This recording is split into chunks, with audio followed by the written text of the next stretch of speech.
La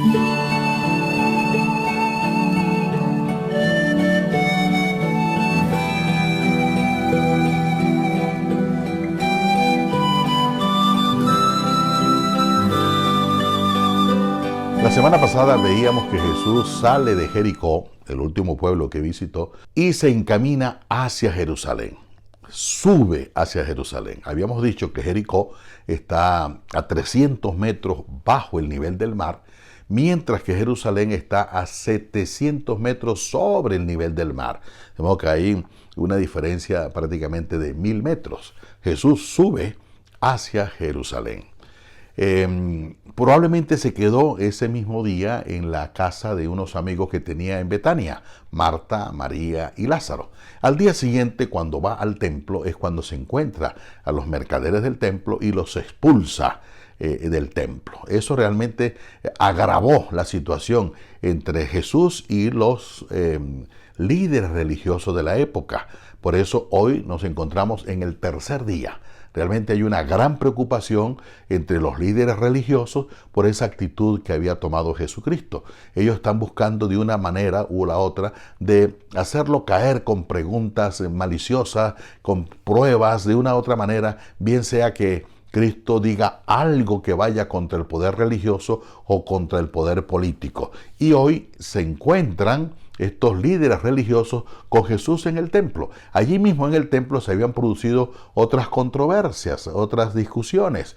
Por ejemplo, recordemos que se le preguntó sobre el tributo al César. Se les preguntó sobre aquella mujer que tuvo en vida 7 maridos y después de la muerte de quién iba a ser esposa.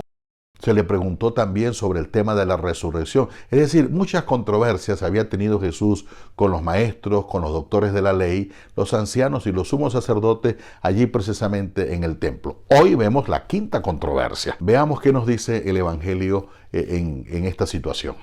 Se acercó uno de los escribas que les había oído y viendo que les había respondido muy bien le preguntó: ¿cuál es el primero de todos los mandamientos? Se nos presenta un escriba que ha participado de las controversias anteriores. Se ve que este escriba no tiene mala fe, ni mala intención, ni es odioso. Es un escriba muy sensato y le ha simpatizado la forma como Jesús ha respondido en las controversias anteriores. Él no quiere polémica con Jesús. Él se acerca simplemente a plantearle una cuestión teológica, porque entre los rabinos había un problema. No era un problema ocioso, un problema muy discutido del saber cuál de tantos mandamientos.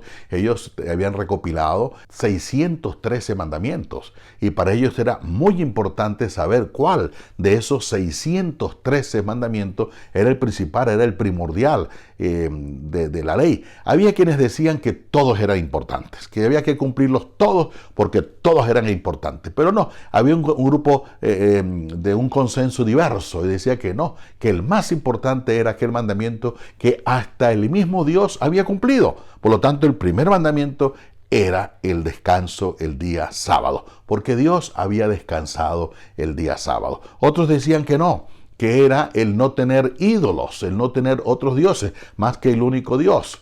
Otros, sin embargo, decían que el primer mandamiento sería aquel de que no hagas al otro lo que no quieres que te hagan a ti. Otra corriente decía que el primer mandamiento era amar al prójimo como a uno mismo. En fin, todos eran importantes, ciertamente, pero ellos, al fin y al cabo, no se habían puesto de acuerdo, no habían decidido cuál era el primero y el más importante de todos los mandamientos. Y esa es la pregunta que este escriba le hace a Jesús. Veamos la respuesta de Jesús. Jesús le contestó: el primero es: escucha, Israel, el Señor nuestro Dios es el único Señor, y amarás al Señor tu Dios con todo tu corazón, con toda tu alma, con toda tu mente y con todas tus fuerzas.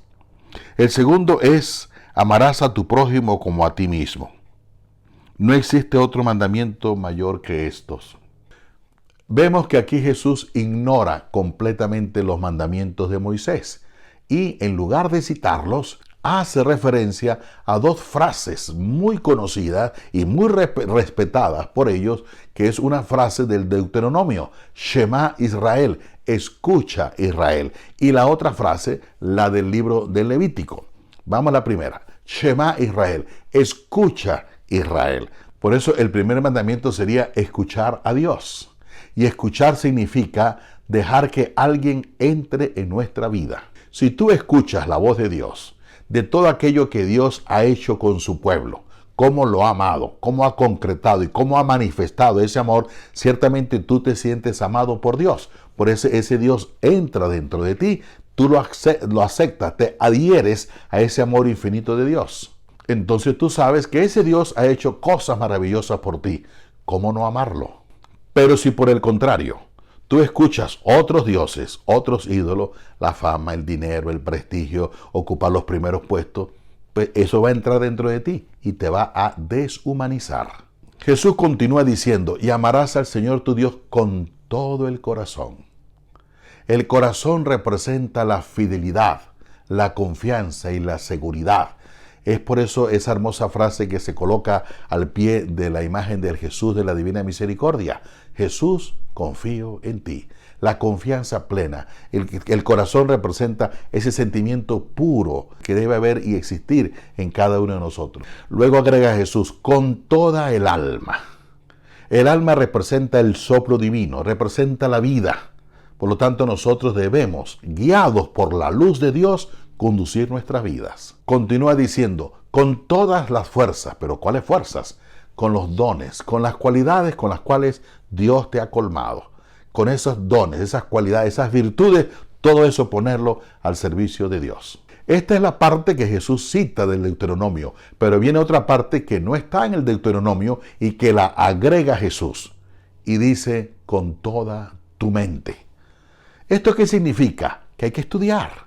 Es decir, tú tienes que tener razonamientos válidos para explicar el porqué de tu fe. Hoy en día la gente rehúsa, no quiere estudiar la palabra de Dios. La palabra de Dios hay que estudiarla. ¿Por qué? Porque es muy importante acabar con tantas supersticiones. Cantidad de gente que cree en talismanes, en brujerías, en que si para la buena suerte o para la mala suerte, eso es propio de los ignorantes. El verdadero cristiano que estudia la palabra de Dios comprende el amor infinito que Dios tiene por nosotros. Por eso es necesario estudiar. Y Cristo nos dice que hay que amarlo con toda la mente, es decir, buscar espacios para el estudio de la palabra de Dios. Por eso es que nos envuelven, cualquiera que llegue, nos da un poquito de afecto, nos da un poquito de cariño y cambiamos inmediatamente de religión. Y nosotros no necesitamos de cambiar de religión, lo que tenemos que es cambiar nuestra propia vida. No cambies de religión, cambia tu vida. Jesús agrega de inmediato un segundo mandamiento, que él lo toma del libro de Levítico, y dice que amar al prójimo como a uno mismo no existe mandamiento mayor. Jesús agrega este segundo mandamiento sin que se lo hayan preguntado. Amar al prójimo debe llevarme a mí a preguntarme si lo que yo hago realmente ayuda y edifica a la otra persona. Si las palabras que yo uso son motivo de alegría o por el contrario son motivo de tristeza. Si las palabras que yo uso dan alegría, dan esperanza o por lo contrario hieren y hacen sufrir a la otra persona. Eso significa amar al prójimo, hacerlo sentir bien, hacerlo sentir feliz, darle palabras de alegría y de entusiasmo y no empobrecerlo, no empequeñecerlo, no vejarlo, no humillarlo, no robarle todo tipo de ilusión. Ahora Cristo ha respondido lo que él consideraba que era más importante. Veamos ahora la respuesta del escriba. Le dijo el escriba, muy bien maestro, tienes razón al decir que él es único y que no hay otro fuera de él. Y amarle con todo el corazón, con toda la inteligencia y con todas las fuerzas, y amar al prójimo como a sí mismo, vale más que todos los holocaustos y sacrificios. Y Jesús, viendo que le había contestado con sensatez, le dijo, no estás lejos del reino de Dios. Y nadie más se atrevía ya a hacerle preguntas. El escriba no ha hecho otra cosa sino repetir aquello que Jesús había dicho. Ahora uno se pregunta, si el escriba repitió aquello que Jesús había dicho, entonces ¿por qué Cristo lo elogia? Le dice unas palabras hermosas y al final le dice, no estás lejos del reino de Dios. ¿Por qué? Porque el escriba comprendió algo muy importante. ¿Qué fue lo que comprendió? Que vale más el amor al prójimo que los sacrificios y holocaustos que aquel pueblo hacía, porque había gente ofreciéndole a Dios sacrificio y holocausto y resulta que no es así. Lo más importante es amar al prójimo. Por eso la práctica religiosa sin una vida de amor al prójimo no tiene sentido. Quiera Dios que esta semana pongamos en práctica muchas obras de caridad. Que Dios y la Virgen te bendiga.